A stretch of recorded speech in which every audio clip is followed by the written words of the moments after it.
Once again welcome back to my YouTube channel Helen's world. ഇന്നത്തെ വിശേഷം എന്താണെന്നല്ലേ? ഇന്നത്തെ വിശേഷം പ്രത്യേകിച്ച് എന്താ, നമ്മൾ തൃശ്ശൂർ പൂരമാണ്. ഇന്നാണ് കുടമാറ്റത്തിൻ്റെ ദിവസം. ഞാൻ ഇവിടെ വന്നതിന് ശേഷം 6-7 വർഷം കഴിഞ്ഞു എന്ന് പറഞ്ഞാൽ പോലും തൃശ്ശൂർ പൂരത്തിനൊന്നും അങ്ങനെ പോകാറില്ല. തിരക്കുകൾ പേടിച്ചിട്ടൊക്കെ ഒന്നും പോകാറുണ്ടായിരുന്നില്ല. ഇപ്പം ബേബി കുറച്ച് വലുതായല്ലോ, എന്നാൽ പിന്നെ അങ്ങോട്ടൊന്ന് പോകാം എന്ന് വിചാരിച്ചു. പക്ഷേ എന്നിരുന്നാലും ഈ തിരക്കിനിടയിൽ കുഞ്ഞുങ്ങളെ കൊണ്ടുപോകുന്നതിന് ഞാൻ ഒട്ടും യോജിക്കുന്നില്ല. കാരണം അത്രയ്ക്ക് തിരക്കാണ്. പോരാത്തതിന് നല്ല വെയിലും ചൂടും. എന്നാലും നിങ്ങൾക്ക് ഈ വീഡിയോ കാണുമ്പോൾ തന്നെ അറിയാം, ഒരു മനുഷ്യന്മാർ തൃശ്ശൂരുള്ള ജനങ്ങൾ ഫുള്ളും തൃശ്ശൂർ റൗണ്ടിലുണ്ടെന്ന് തന്നെ വേണമെങ്കിൽ പറയാം. വളരെ തുച്ഛമായിട്ടുള്ള ആൾക്കാർ മാത്രമേ ഉണ്ടാവുള്ളൂ ഈ സമയത്തൊക്കെ വീട്ടിലിരിക്കുന്നത്. എന്നാലും തിരക്കിലേക്കൊന്നും ഞാൻ കുഞ്ഞിനെ കൊണ്ടങ്ങ് പോകാൻ നിന്നില്ല കേട്ടോ. കാരണം എന്ന് വെച്ചാൽ ആനയൊക്കെ ഉള്ള സ്ഥലമല്ലേ, എന്തെങ്കിലും ഒരു ചെറുതായിട്ട് അവർ വരണ്ടോടിയാലോ മറ്റോ നമ്മൾക്ക് കാര്യങ്ങൾ ഇടിക്കുന്ന സ്ഥലത്ത് നിൽക്കണമെന്നില്ല. കുടമാറ്റത്തിന് തൊട്ട് നിമിഷങ്ങൾ വ്യത്യാസത്തിലാണ് കേട്ടോ ഞങ്ങൾ ചെന്നത്. അതുകൊണ്ട് ഞങ്ങൾക്ക് ഇപ്പോൾ ഇങ്ങനെ എഴുന്നള്ളി വരുന്ന ആനകളെ അടുത്തു നിന്ന് കാണാനുള്ള ഒരു ഭാഗ്യം ലഭിച്ചു. കാരണം എന്ന് വെച്ച് കഴിഞ്ഞാൽ ഈ ആനകൾ ഇനി കുറച്ചും കൂടി മുമ്പിലേക്ക് കയറി ചെന്ന് വടക്കുന്നാഥൻ്റെ ഫ്രണ്ടിൽ നിൽക്കുന്ന ആനകളുടെ നേരെ ഇപ്പുറത്തായിട്ട് മുഖാഭിമുഖം നിന്നതിന് ശേഷമാണ് അങ്ങോട്ടും ഇങ്ങോട്ടും തിരുവമ്പാടിയും അങ്ങനെ കുടമാറ്റം നടക്കുക. അപ്പോൾ ഇവരിങ്ങനെ ഇങ്ങനെ ഫ്രണ്ടിലേക്ക് കയറി പോയിക്കൊണ്ടിരിക്കുകയാണ് കേട്ടോ. ഒരു മണ്ണ് നമ്മൾ മുകളിലേക്ക് ഇട്ട് കഴിഞ്ഞാൽ അത് താഴത്തേക്ക് വീഴില്ല. അതുപോലെ ജനസാഗരമാണ്.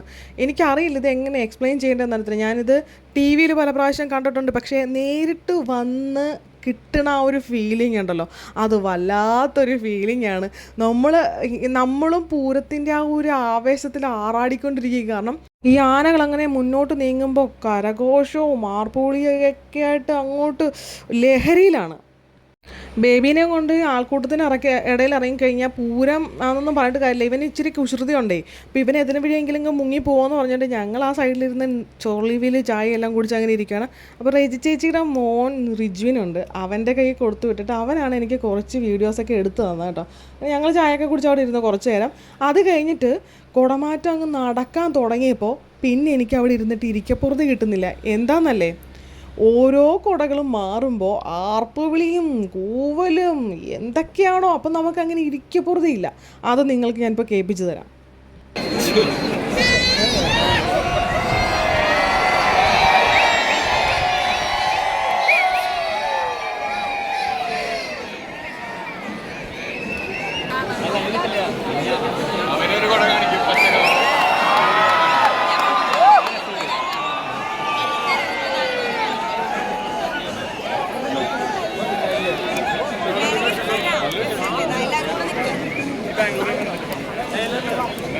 കേട്ടില്ലേ, ഇമാതിരി ലഹള നടക്കുമ്പോൾ നമുക്ക് എങ്ങനെയാണ് ഒരു സ്ഥലത്ത് മാറിയിരിക്കാൻ പറ്റുക?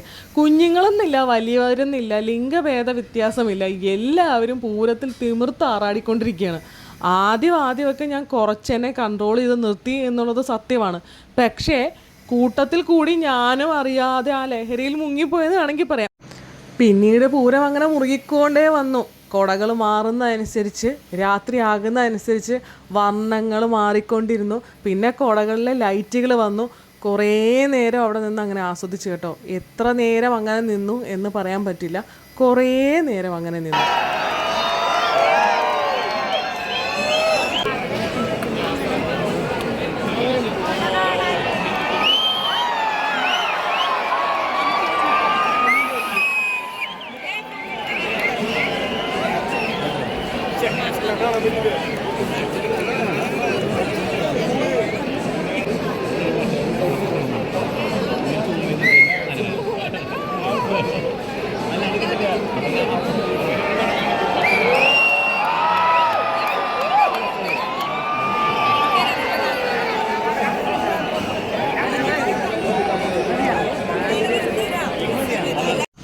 സത്യമാണ് പൂരപ്രേമികൾ പറയുന്നത്. പൂരം എന്ന് പറയുന്നത് ടി വിയുടെ മുമ്പിലിരുന്ന് കാണേണ്ട ഒന്നല്ല. അത് പൂരപ്പറമ്പിൽ ആ വെയിലത്ത് അവിടെ നിന്ന് തന്നെ ആസ്വദിക്കേണ്ടത് തന്നെയാണ്.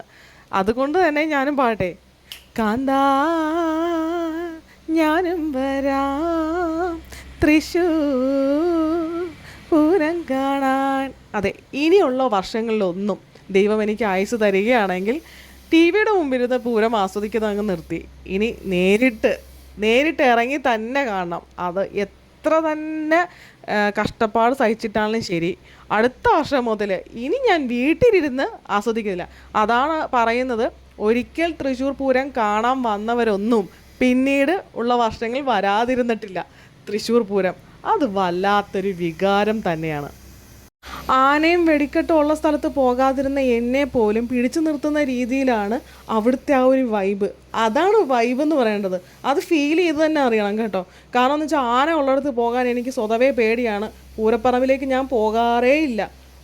ഒത്തിരി പ്രാവശ്യം എൻ്റെ ഹസ്ബൻഡ് നിർബന്ധിച്ചിട്ടുള്ളതാണ് ഒന്ന് പോയി കാണാമെന്ന്. പക്ഷേ ആനയുണ്ട്, വെടിക്കെട്ട് പേടിയാണെന്നൊക്കെ പറഞ്ഞിട്ട് ഞാൻ പോകാതിരുന്നതാണ്. വളരെ യാദൃശ്ചികമായി വന്നു പെട്ടതാണ്. ഇനി എന്ത് തന്നെ സംഭവിച്ചാലും അടുത്ത വർഷങ്ങളിൽ ഞാനായിരിക്കും മുൻപന്തിയിലുണ്ടാവുക. അതാണ് പൂരത്തിൻ്റെ ആ ഒരു വശ്യത എന്ന് പറയുന്നത്. എന്നെപ്പോലും പിടിച്ചിരുത്തണമെങ്കിൽ നിങ്ങളൊന്ന് ചിന്തിച്ചു നോക്കൂ, എത്രത്തോളം വശ്യമാർന്ന ഒരു അവസ്ഥയാണ് അവിടെ ഉള്ളതെന്ന്. 5:45 6 മണിയോടുകൂടി തുടങ്ങിയ പൂരത്തിൻ്റെ ഈ കുടമാറ്റം ഒരു 7, 7:30, 7:45 വരെ കഴിഞ്ഞിട്ടും നിന്നിട്ടില്ലായിരുന്നു കേട്ടോ. കുറേ നേരം നിന്നും മടുത്തു. ആൾക്കാരുടെ തിരക്കും വൈകുന്നേരം ആകുമ്പോഴത്തേക്ക് തിരക്ക് കുറയുമെന്നാണ് ഞങ്ങൾ പ്രതീക്ഷിച്ചത്. പക്ഷേ ഞങ്ങളുടെ പ്രതീക്ഷ തെറ്റിച്ചു. ആൾക്കാർ എണ്ണം കൂടുകയാണ് ചെയ്തത്. ഇത് കഴിഞ്ഞതിന് ശേഷം പുലർച്ചെ 3 മണിക്ക് വെടിക്കെട്ടുണ്ട്. അപ്പോൾ ആൾക്കാർ ഇങ്ങനെ വന്നുകൊണ്ടിരിക്കുകയാണ്, വെടിക്കെട്ട് കാണാൻ വേണ്ടിയിട്ട് വന്നുകൊണ്ടിരിക്കുകയാണ്. തിരക്ക് കൂടിയപ്പോഴത്തേക്ക് ഞങ്ങൾ പയ്യെ പോരാനുള്ള പരിപാടിയാണ് തുടങ്ങിയത്. അപ്പം നമ്മുടെ പൂരപ്പറമ്പിലുള്ള ബാക്കി കാഴ്ചകളാണിത്. ഒരു 11 മണിയൊക്കെ ആയപ്പോഴത്തേക്ക് നമ്മൾ തിരിച്ച് വീട്ടിലേക്ക് പോകുന്നായിരുന്നു. എന്നാൽ റിവിൻ അവിടെ നിന്നായിരുന്നു കേട്ടോ. അങ്ങനെ 3 മണിക്ക് പുലർച്ചെ നമ്മുടെ വെടിക്കെട്ട് തുടങ്ങുന്ന സമയത്ത് ആ പന്തലിലുണ്ടായിരുന്ന ആന വരണ്ടോടി, അതായത് മതവിളകിയിട്ടല്ല, പേടിച്ചിട്ട് ഓടിയതാണ്. ആന ഓടിയിട്ട് ആർക്കും ഒന്നും സംഭവിച്ചില്ല. പക്ഷെ ആന വരണ്ടോ എന്ന് കേട്ടപ്പോൾ ആൾക്കാർ തിരക്ക് പിടിച്ചൊരു ഓട്ടം ഉണ്ടാവുമല്ലോ. അതിനിടയിൽ ആൾക്കാർ ചെറുതായിട്ട് അവിടെ ഇവിടെയും തട്ടി വീണിട്ട് ചെറിയ ചെറിയ പരിക്കുകൾ പറ്റിയെന്നല്ലാതെ മറ്റ് ആനയെ കൊണ്ട് ആർക്കും ഒരു ബുദ്ധിമുട്ടൊന്നും ഉണ്ടായില്ല. അങ്ങനെ ഈ പ്രാവശ്യത്തെ പൂരം വളരെ നന്നായിട്ട് ആസ്വദിച്ചു, അവസാനിച്ചു. അപ്പോൾ ഇത്രയേ ഉള്ളൂ നമ്മുടെ വീഡിയോ. മറ്റൊരു വീഡിയോയിൽ വീണ്ടും കാണാം. അതുവരേക്കും it's me Helen signing. By.